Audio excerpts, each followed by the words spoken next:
Dicen que el miedo tiene 1000 rostros, pero que solo necesita 3 para quedarse contigo. El que ves en la oscuridad, el que aparece en la pantalla y el que nunca te deja aunque cambies de casa. Prepárate, porque lo que escucharás no son simples cuentos, son advertencias disfrazadas de historia. Y cuando termine el episodio, tal vez empieces a mirar distinto el retrovisor, el celular o la puerta de tu casa. Bienvenidos a las formas del miedo, donde las sombras siempre encuentran la manera de volver.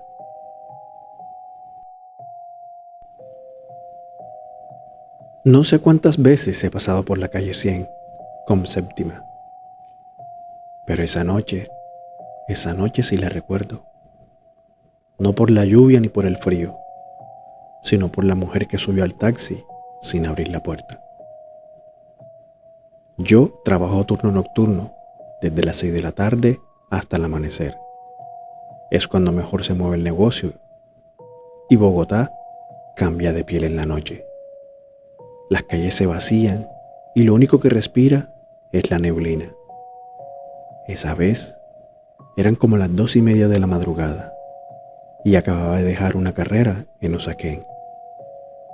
Bajaba por la séptima rumbo al norte, sin música, solo con el sonido del limpiabrisas marcando el ritmo del cansancio. Entonces la vi, una figura quieta en la esquina, justo donde la 100 se cruza con la séptima.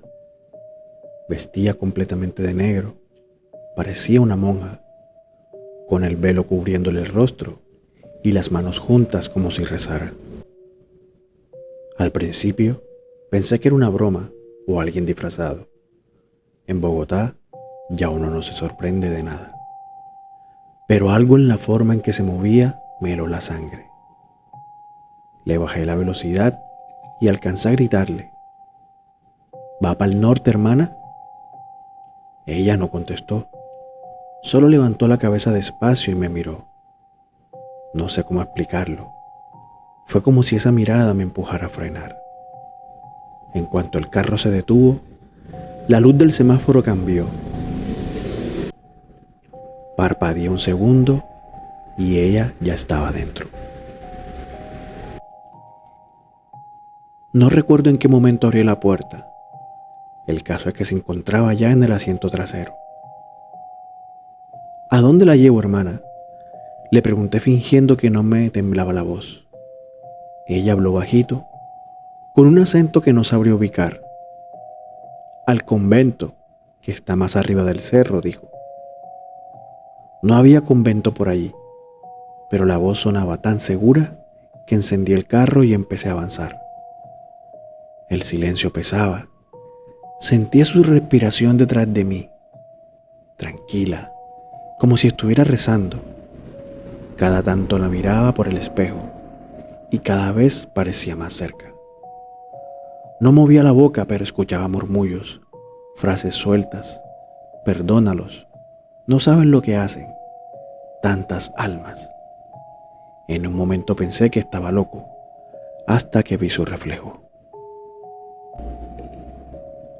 No era un reflejo de una mujer viva. Su rostro parecía de cera y sus ojos hundidos completamente negros. En el cuello, justo debajo del velo, algo oscuro corría lento, como si estuviera sangrando.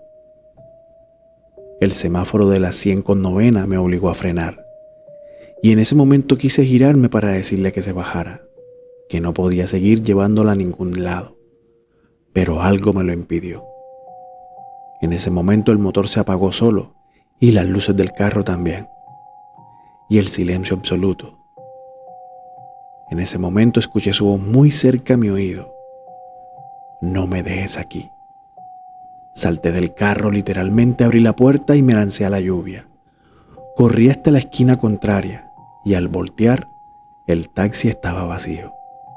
Las ventanas empañadas y adentro solo se veía el rosario que colgaba del espejo retrovisor, que se movía solo, como si alguien lo hubiera tocado. Cuando por fin logré volver al vehículo, sentí el asiento trasero húmedo, pero no era agua de lluvia. Era como un líquido espeso con olor a tierra vieja. Encendí el carro y salí disparado. No recogí a nadie más el resto de la noche. Fui directo al paradero de la 170 y conté lo que me había pasado. Varios colegas me miraron y entre ellos hubo uno, el más viejo, soltó: "La viste en la 107ª, ¿cierto?", a lo cual yo confirmé con la cabeza. No eres el primero, hermano. A mí me tocó en el 2015, a otro tipo el año pasado. Siempre a la misma hora, siempre el mismo pedido: lléveme al convento. Me mostraron en el celular una foto borrosa tomada desde un carro. Era la misma silueta, el mismo velo negro en medio de la neblina. Dicen que hace más de 40 años en esa zona existía un convento pequeño que fue demolido después de un incendio. Una de las monjas, la hermana Beatriz, murió intentando salvar a las niñas que dormían allí, y que desde entonces aparece buscando regresar, aunque el convento ya no existía. Esa noche dormí con las luces encendidas, y cada vez que paso por la calle 100, bajo la velocidad, reviso el espejo y trato de no pensar en ella. Pero hay algo que no puedo sacarme de la cabeza. El rosario del taxi desapareció 2 días después, y en su lugar, en el retrovisor quedó una marca, una huella de dedos cubierta de ceniza. Dice que si conduces por la 7ª de madrugada y ves una mujer vestida de negro, no la ignores, porque si no la recoges, ella igual sabrá subir al carro.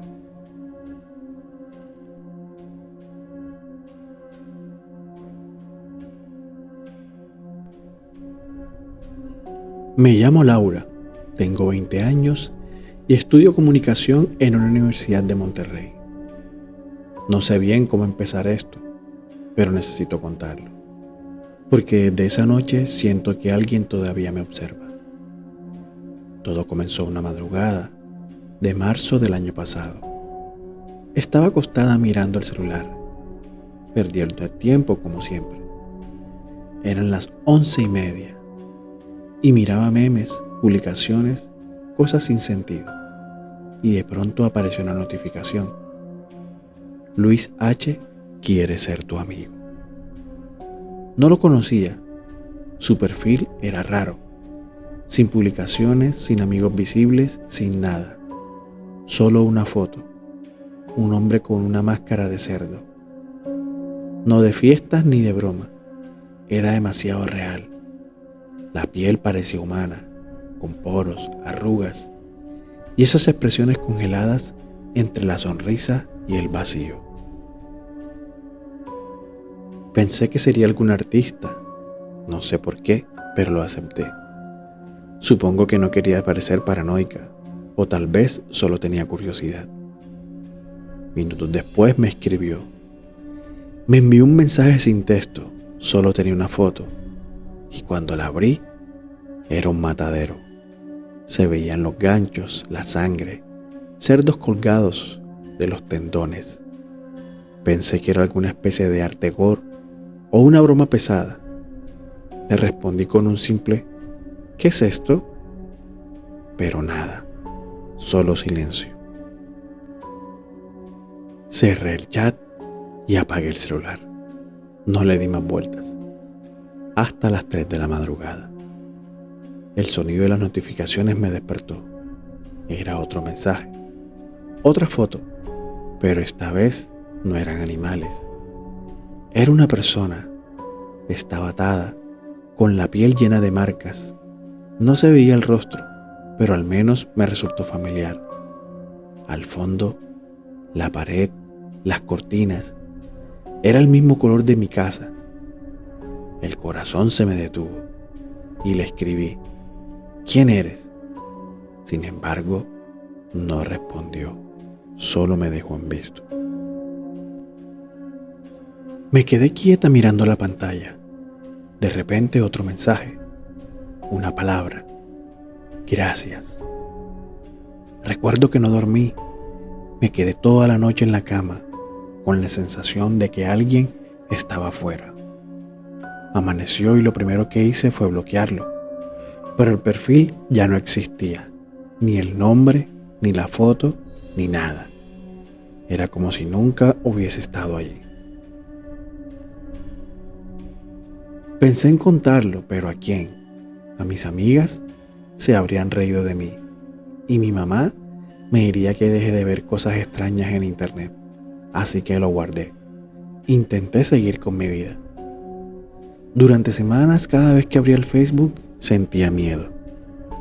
Empezaron a llegarme solicitudes nuevas, de cuentas sin fotos, con nombres distintos, pero todas tenían algo en común: el mismo número de amigos, 0 publicaciones y una sola imagen en la portada. Era siempre la misma pared de fondo, la mía. Una noche, al volver de clases, vi algo que todavía me cuesta decir. La puerta de mi apartamento estaba abierta. Pensé que había olvidado cerrarla, pero al entrar noté que todo estaba en su lugar, excepto una cosa. En mi cama había una hoja de papel doblada. No tenía palabras, solo había una foto impresa, la misma del matadero, y al reverso había una frase escrita con bolígrafo negro: no bloquees lo que aceptaste. Recuerdo que salí corriendo y llamé a mi tía. La voz la tenía quebrada. Me quedé a dormir en su casa esa semana. Ella fue a revisar el apartamento y no encontró nada fuera de lugar. Ni rastros, ni huellas, ni papel. No había nada. Pero yo lo vi, lo juro que lo vi. Dejé la universidad por un semestre. Me mudé, cambié de número, de redes, incluso de correo. Y durante meses no recibí nada extraño, hasta hace poco.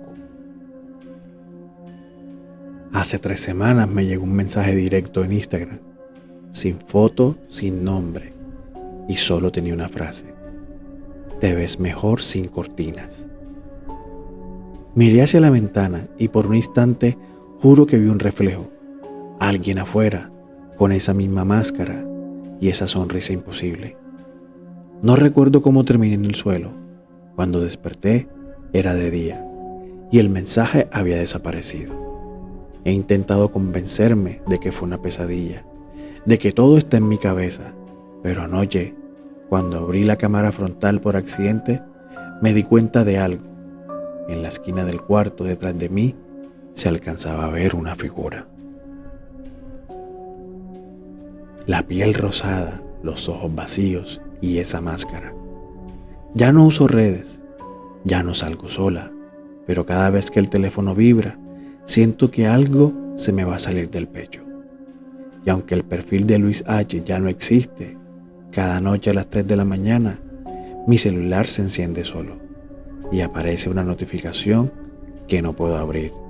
Solo dice solicitud pendiente.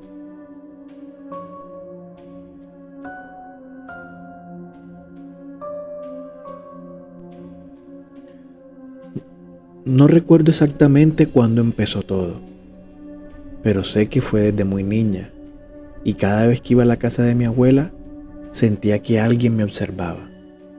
No era un miedo infantil, era algo más profundo. Era como si el aire mismo se volviera más denso en ese lugar, como si las paredes tuvieran ojos. Esa casa quedaba en el barrio Alarcón, en Bucaramanga, una zona vieja y tranquila, con casas amplias y techos altos. Mi abuela vivía sola desde que murió mi abuelo, y aunque era cariñosa, siempre cargaba con una tristeza muda, como si escondiera algo. Cuando iba a visitarla, me gustaba quedarme en la sala, pero había un punto de la casa, el pasillo que conectaba las habitaciones, donde jamás podía mirar hacia el fondo. Había una sombra siempre, de pie junto a la puerta del baño. No se movía, solo estaba allí esperándome. Con los años, traté de convencerme de que era mi imaginación. La mente de una niña puede inventar cualquier cosa. Pero cuando mi abuela murió, ya muy anciana, esta sensación no se fue. Yo seguía pasando por allí, porque el colegio quedaba a 2 cuadras, y mi papá prefería que esperara en la casa de la abuela antes de recogerme. Entraba sola, dejaba el morral sobre la mesa y me sentaba a esperar. 1 hora, solo 1 hora. Pero en ese tiempo, la casa se transformaba. Los relojes parecían detenerse y empezaban los ruidos. Pasos sobre el techo, como cuando alguien camina arrastrando los pies. Pensaban que eran gatos, o el viento, o tal vez la madera dilatándose con el calor. Siempre buscaba explicaciones. Pero lo que nunca pude explicar era la sensación de que no estaba sola. Había una presencia allá adentro, era oscura e inquietante, y cada día parecía más consciente de mí. A los 19 años, peleé con mis padres. Fue una discusión tonta, pero lo suficiente fuerte como para decidir ir a la casa de la abuela. Esta estaba vacía y me decidí que podía arreglarla un poco, pintar las paredes y hacerla mía, que el miedo era cosa de la infancia. La primera noche fue soportable, pero a partir de la segunda empezó el verdadero infierno. La primera noche fue soportable, pero a partir de la segunda empezó el verdadero infierno. Los ruidos se multiplicaron. A veces se escuchaba el sonido metálico de los cubiertos cayendo en la cocina. Otras veces era un murmullo que parecía venir del baño. Pero lo peor era mi habitación. Tenía 2 puertas, una daba al garaje y la otra a un pasillo con el baño. Cada noche exactamente a la misma hora, una de las puertas comenzaba a moverse. Primero era el picaporte, luego el chirrido lento de la bisagra y después la segunda puerta. Una se abría hacia afuera y la otra hacia adentro. Nunca al mismo tiempo, siempre una detrás de otra. La primera vez me quedé paralizada. La segunda noche me armé de valor y encendí todas las luces y cerré ambas con seguro, pero igual se abrieron una tras otra. A veces escuchaba pasos en el pasillo y un goteo constante de la ducha. Una madrugada el sonido cambió. Era el agua de la ducha cayendo con fuerza. Fui al baño con el corazón desbocado. La canilla estaba abierta y el vapor llenaba el aire. Apagué el agua temblando, pero el espejo empañado alcancé a ver algo detrás de mí. Una silueta alta e inmóvil. Al darme vuelta no había nadie, pero el espejo seguía empañado, como si alguien acabara de respirar justo allí. Desde entonces no puedo dormir tranquila. Comencé a dejar la radio encendida, a dormir con la luz prendida, pero nada de esto servía. Cada noche las puertas se abrían, las luces parpadeaban y ese olor, era un olor a humedad vieja o algo podrido, se colaba por las rendijas del pasillo. Un día invité a una amiga para no sentirme sola. Estábamos cocinando, tratando de distraernos, cuando le pedí que trajera fideos del estante. De pronto, alguien gritó mi nombre, con una voz entre sorprendida y asustada. Corrí hacia allá y era mi amiga. La encontré temblando, con los ojos llenos de lágrimas. Vi a alguien, me dijo. Pensé que eras tú. Caminaba detrás de mí hacia la habitación, pero yo estaba al otro extremo de la casa. Esa noche se quedó conmigo, pero no durmió. A la mañana siguiente se fue sin despedirse y nunca volvió. Yo duré casi 2 años viviendo allí, o quizá menos. El tiempo se volvió una cosa borrosa, sin días ni noches. Todo era un solo miedo prolongado. Una madrugada desperté con un ruido fuerte. Las dos puertas estaban abiertas y en la oscuridad del pasillo, justo en el marco del baño, había algo. No se movía, pero estaba de pie. No era una sombra, era una figura, y aunque no pude ver su rostro, sentí su mirada clavarse en mí. Esa fue la última noche que pasé en esa casa. Salí corriendo con lo que tenía puesto sin mirar atrás. A veces paso frente a esa casa cuando voy al trabajo. Está abandonada, con las ventanas rotas y las plantas creciendo entre las grietas del muro. Pero hay algo extraño. Cada vez que me acerco, tengo la impresión de que alguien se asoma detrás de las cortinas, una figura alta e inmóvil esperando. Y aunque intento no pensarlo, sé que si algún día entro de nuevo, las dos puertas de mi antigua habitación volverán a abrirse, una tras otra, como si me estuvieran dando la bienvenida otra vez.